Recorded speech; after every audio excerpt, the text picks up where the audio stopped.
Assalamualaikum warahmatullahi wabarakatuh. Sekarang kita memasuki pertemuan kedua dari kuliah Formulasi Teknologi Sediaan Solida. Materi kedua kali ini adalah tentang hitungan formasi sediaan granul effervescent. Oke, langsung saja ya. Oke, kita bahas terlebih dahulu dari artikel ini, apa itu sediaan granul effervescent? Definisi dari sediaan granul effervescent yaitu partikel yang memiliki rentang antara 4 sampai 10 mesh ukurannya atau antara 4,76 mm sampai 2 mm yang terbentuk dari campuran yang dicampur di dalam suatu granulator. Ya. Lalu granul yang terbentuk ini bisa dikeringkan dengan menggunakan udara ataupun juga dengan oven, sehingga sampai terbentuk granul yang kering. Nah, bentuk sediaan granul effervescent ini dapat menghasilkan suatu produk yang jika digunakan oleh pasien akan menghasilkan produk yang nyaman, khususnya untuk sediaan dengan bahan aktif yang rasanya pahit atau rasanya terlalu asin. Dan formula granul effervescent ini biasanya terdiri dari campuran antara asam sitrat, asam tartrat atau keduanya, dan juga basa yang terdiri dari natrium bifosfat atau natrium bikarbonat atau juga kombinasi keduanya.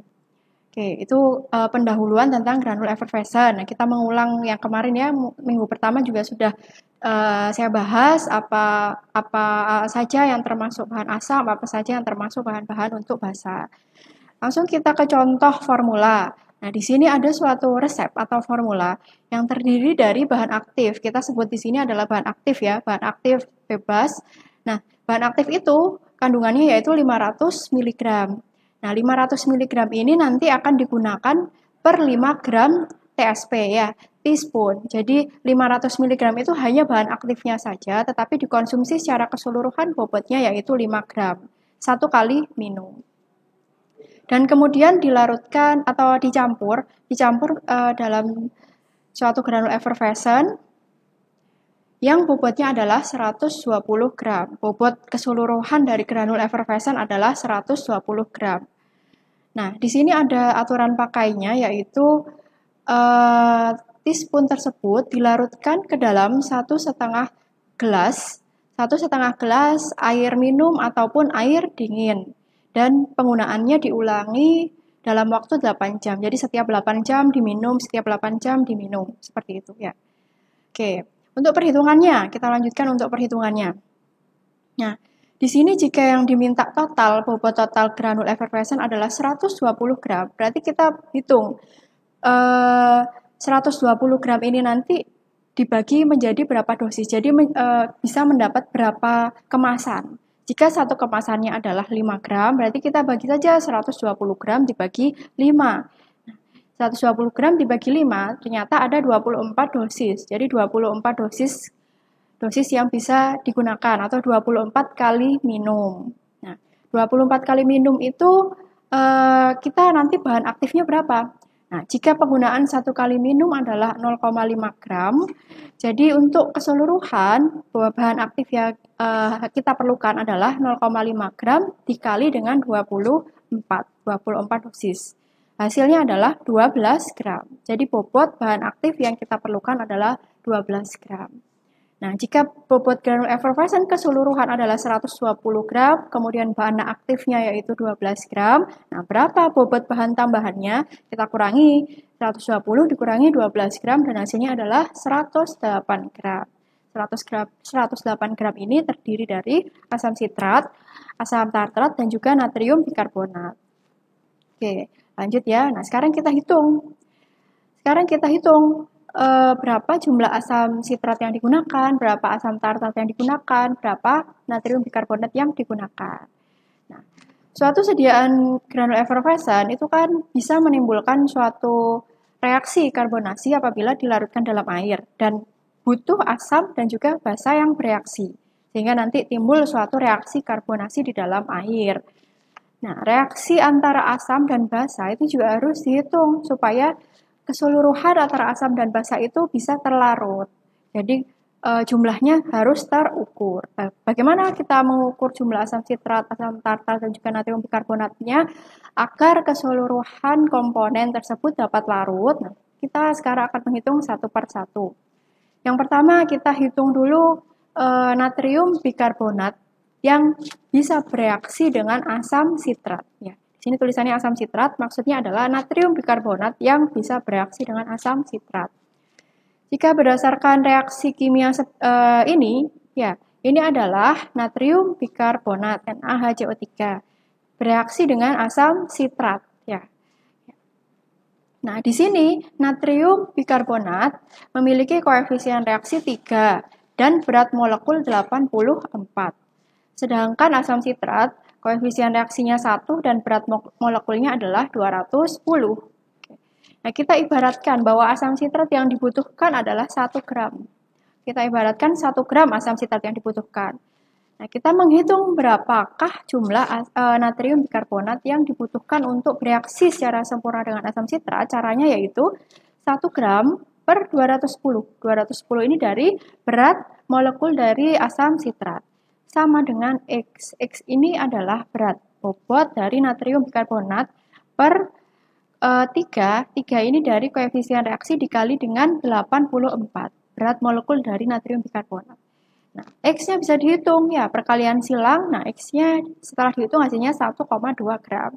Jadi 1,2 gram ini adalah bobot natrium bikarbonat yang bisa bereaksi dengan asam sitrat secara sempurna. Oke. Ini yang pertama kita sudah dapat. Nah, karena asam yang kita gunakan adalah kombinasi, otomatis kita juga harus menghitung berapakah jumlah natrium bikarbonat yang bisa bereaksi dengan asam tartrat. Yang kedua adalah asam tartrat ini, asam yang digunakan. Ya, caranya sama. Nah, caranya sama, kita buat persamaan reaksinya terlebih dahulu. Nah, ternyata natrium bikarbonat di sini koefisien reaksinya menjadi 2, ya. Berat molekulnya tetap 84, sedangkan asam tartrat berat molekulnya adalah 150. Nah, kita di sini diketahui ya bahwa granul effervescent yang bagus adalah kombinasi dari asam sitrat dan asam tartrat 1:2. Jadi kombinasinya adalah 1:2. Asam sitrat 1, rasionya 1, dan asam tartrat rasionya adalah 2. Ya. Jika di sini kita sudah mengetahui bahwa asam sitrat yang digunakan adalah 1 gram, berarti asam tartrat yang kita gunakan adalah 2 gram. Karena perbandingan asam sitrat dan asam tartrat yaitu 1:2. Ya.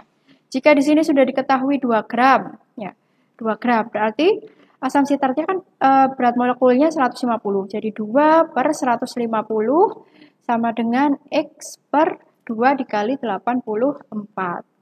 X-nya ini adalah bobot natrium bikarbonat yang bereaksi dengan asam tartrat. Ya. Sedangkan 2 dikali 84, 2 ini koefisien reaksi dan 84 adalah bobot molekulnya. Oke. Lanjut ya. Nah, X-nya bisa dihitung yaitu perkalian silang lagi dan menghasilkan hasil natrium bikarbonat yang bisa bereaksi dengan asam tartrat yaitu 2,24 gram. Selesai untuk perhitungan natrium bikarbonat. Jadi natrium bikarbonat total yang dibutuhkan adalah 1,2 gram ditambah 2,24 gram. Hasilnya adalah 3,44 gram. Nah, ini di sini kita bulatkan menjadi 3,4 gram.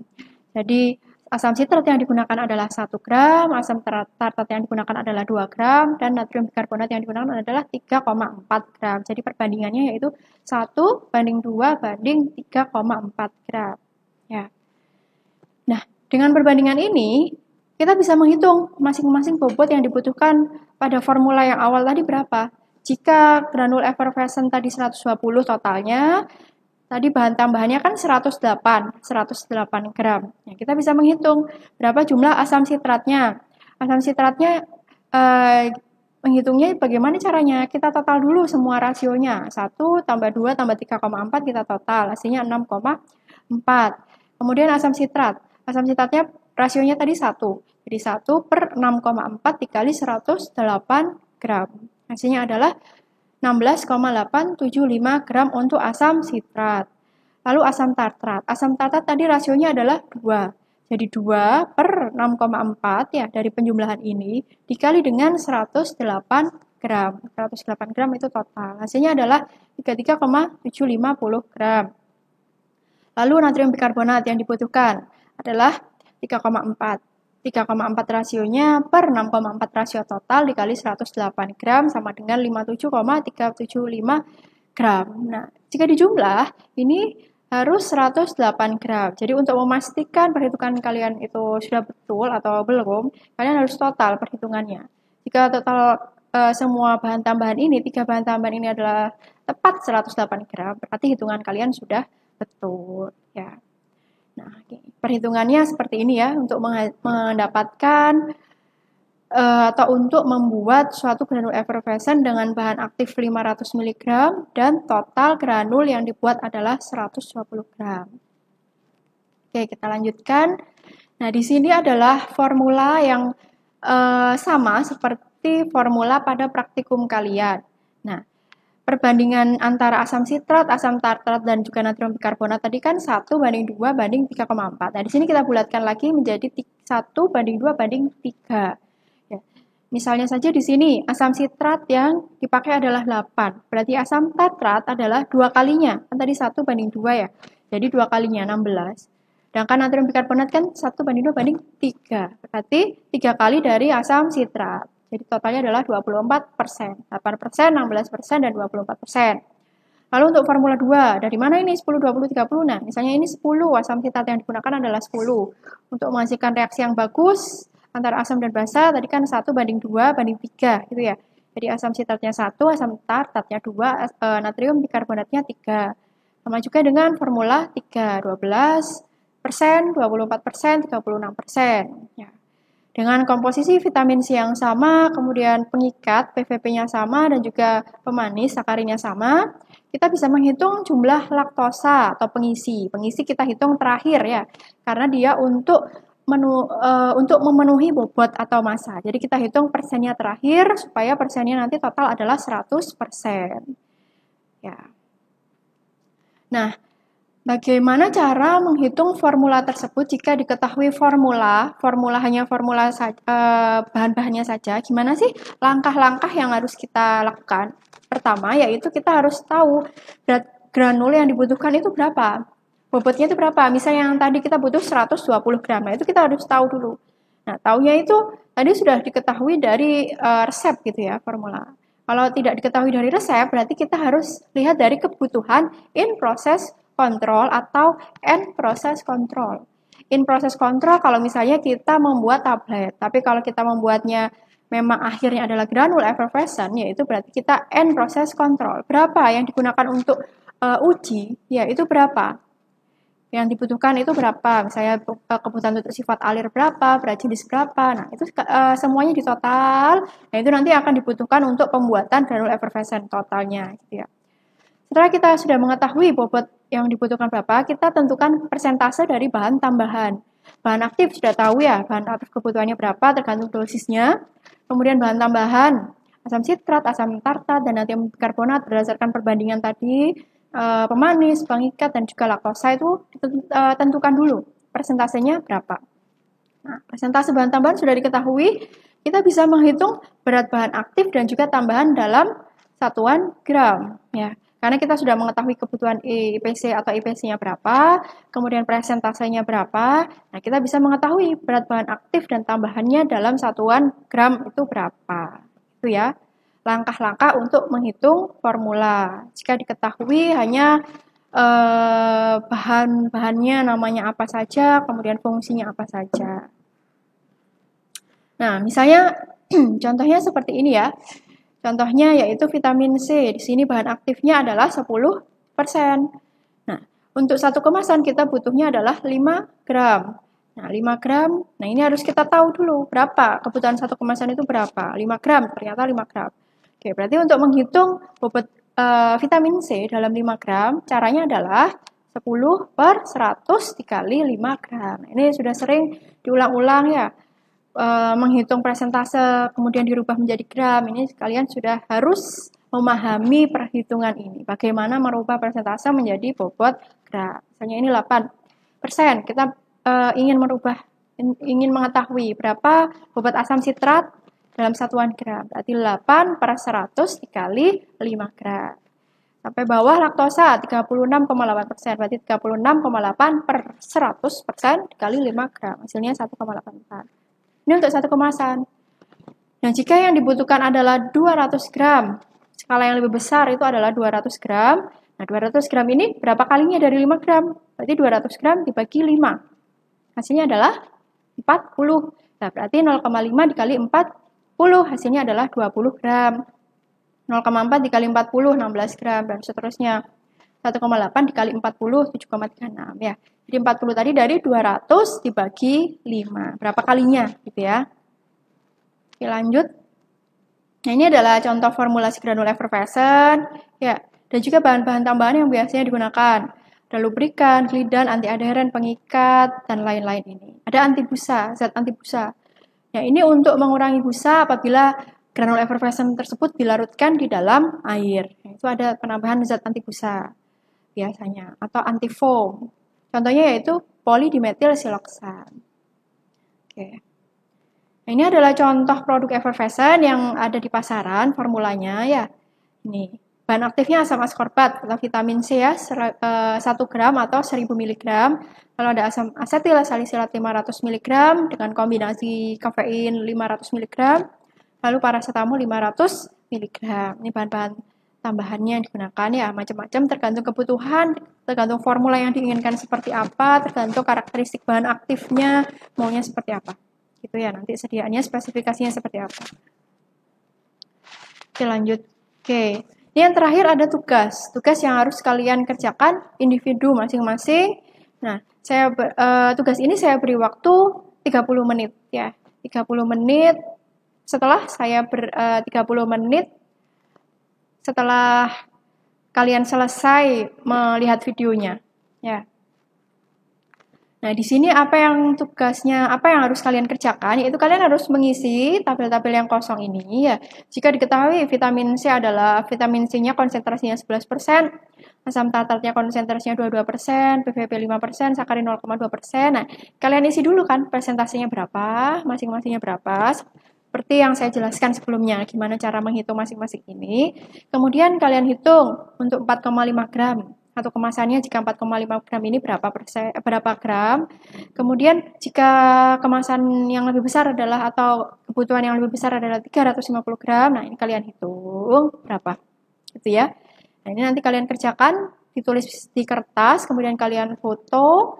Setelah difoto, jika sudah selesai langsung saja dikirim di grup WA. Ya. Oke. Nah, untuk materi perhitungan granul effervescent sampai di sini, apabila ada yang ditanyakan, bisa ditanyakan langsung melalui WA kepada saya. Oke, atas perhatiannya terima kasih. Assalamualaikum warahmatullahi wabarakatuh.